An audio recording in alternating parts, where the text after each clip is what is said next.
আজ এখানেই তোদের খেলা শেষ।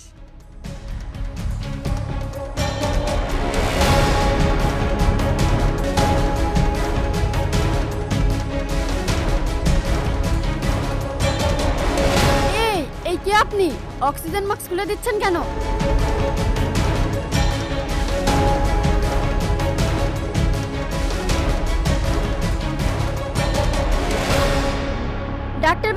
ডাক্তার বাবু তাড়াতাড়ি আসুন। কি হয়েছে? তুমি এভাবে ডাকলে কেন? স্যার, একজন এসেছিল এখানে। কে এসেছিল? কোথায়? ওকে, তুমি শান্ত হও, আমি দেখছি। এখানে কি হয়েছে পরিষ্কার করে খুলে বলো। তুমি এভাবে হাঁপাচ্ছ কেন?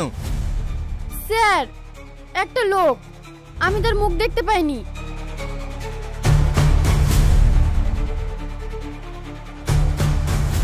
কি? ও মাই গড! কিন্তু ওই লোকটা ডাক্তারের ইউনিফর্ম পেল কিভাবে? তাহলে কি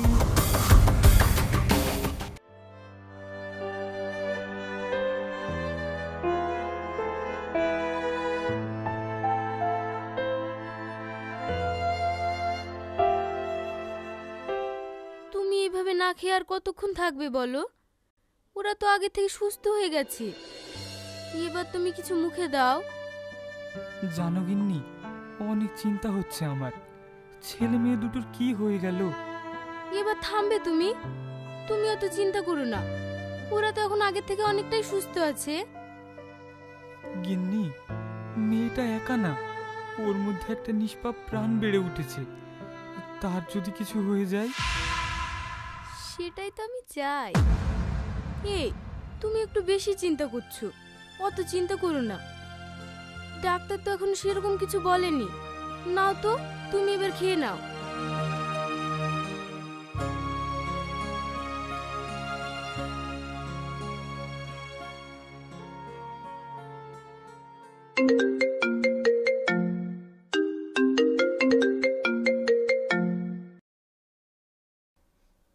হ্যালো। হ্যাঁ নাজুল বাবু, বলছিলাম আপনাদের পেশেন্টের উপরে অ্যাটাক করা হয়েছিল। কি? আর মনে হয় নেই, শত্রু তাহলে শেষ হলো। আপনি এসব কি বলছেন? ওদের উপরে অ্যাটাক হয়েছিল মানে? ওরা এখন কেমন আছে? ভালো আছে তো? ওরা ভালো আছে। আপনি এখনই 10 লাখ টাকা নিয়ে চলে আসুন। ওদের এখানে রাখাটা বোধহয় সেভ হবে না, ওদের আজই ছুটি করে দেওয়া হবে। হ্যাঁ আসছি, এক্ষুনি আসছি আমি। আজ মনে হয় শত্রু শেষ হলো। এবার সব সম্পত্তির ভাগিদার হবে শুধু আমার ছেলে মেয়েরা।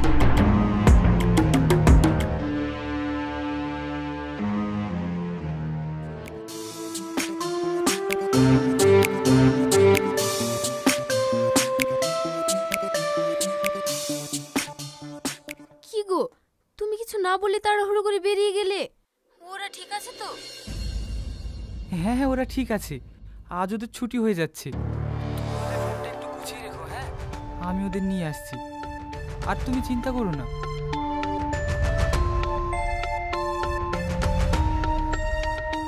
এত চেষ্টা করে ওই কালগুলোকে শেষ করতে পারছি না, কিছুতেই পারছি না। সহ্য হচ্ছে না আমার, আর সহ্য হচ্ছে না। ইরানি, ইরানি! কি হয়েছে মা? তুমি এত রেগে আছো কেন? অসীম কোথায়? তাড়াতাড়ি ওকে ফোন লাগা।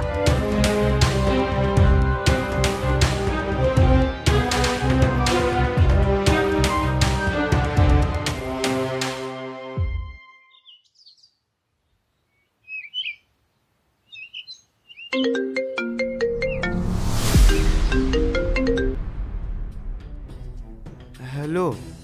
এই তুই কোথায় আছিস রে? তোকে দিয়ে কি একটা কাজ ঠিকমতো হয় না? মা তুমি রাগ করো না, বিশ্বাস করো আমি ওদেরকে মেরেই ফেলেছিলাম। কিন্তু কিন্তু কিন্তু কি? হ্যাঁ, কি কিন্তু? কিন্তু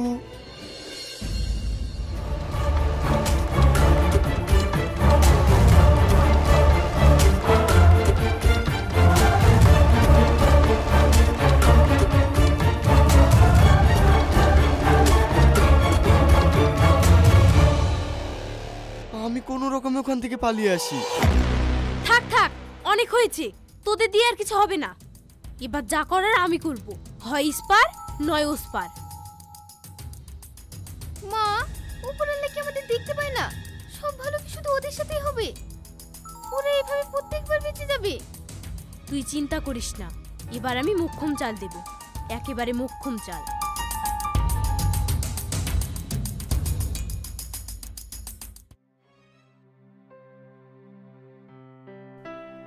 বলছিলাম, আজ আমার মেয়ে জামাই ছুটির কথা ছিল। পেশেন্টের নাম বলুন। রাহুল রয় আর শাবনাম রয়। হ্যাঁ, আপনি 10 লক্ষ টাকা জমা করুন, আমি রিসিপ্ট দিয়ে দিচ্ছি। হ্যাঁ হ্যাঁ,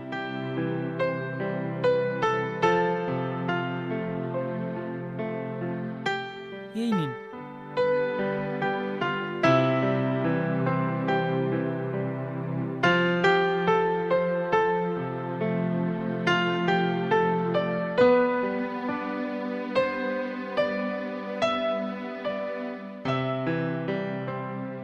এই নিন, এই মেডিসিনগুলো পাশের দোকান থেকে কিনে নেবেন।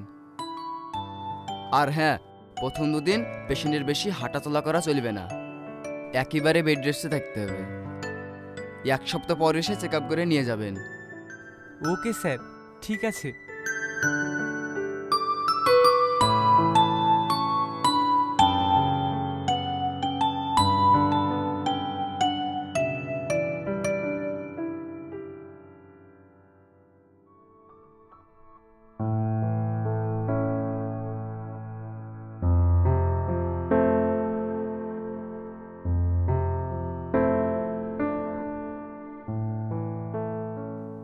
যাক, উপরবেলা ছেলে মেয়ে দুটোকে ফিরিয়ে দিয়েছে। আমার যে কি চিন্তা হচ্ছিল,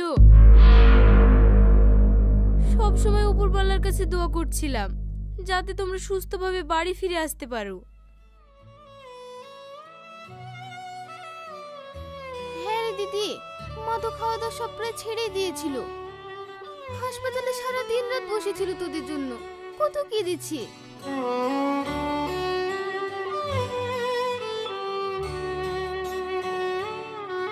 কত দোয়া করেছি, তাই তো তোরা ভালোভাবে ফিরে এসেছিস। বিশ্বাস কর মা, তোরা ভালোভাবে বাড়িতে ফিরে এসেছিস বলে আমার খুশিতে মনটা ভরে যাচ্ছে। ইরা কি তাহলে সত্যি বদলে গেল নাকি? তোমরা কোনো চিন্তা করো না, আমরা ঠিক আছি।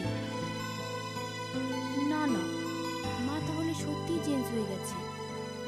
যতই হোক, মায়ের মন তো, তাই সহ্য করতে পারেনি মনে হয়। চলো মা, ঘরে চলো।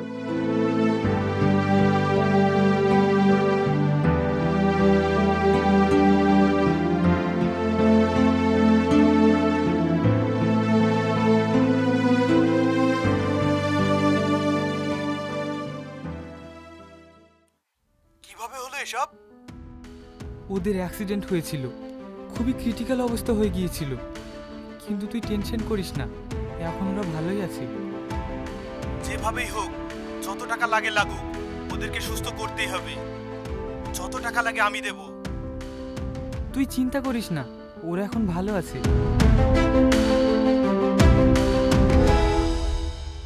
কি ব্যাপার, জনি ওদের বাঁচানোর জন্য টাকা দেবো বলছে, আর ওদের অ্যাক্সিডেন্টের কথা শুনে আমার মরিয়া হয়ে উঠলো। শুধুই কি আমার বন্ধু বলে নাকি?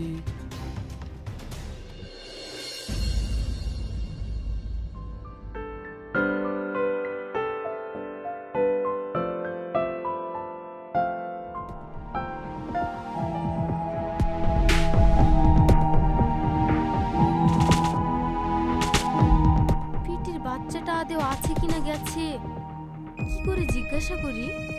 দেখে তো মনে হচ্ছে আর নেই।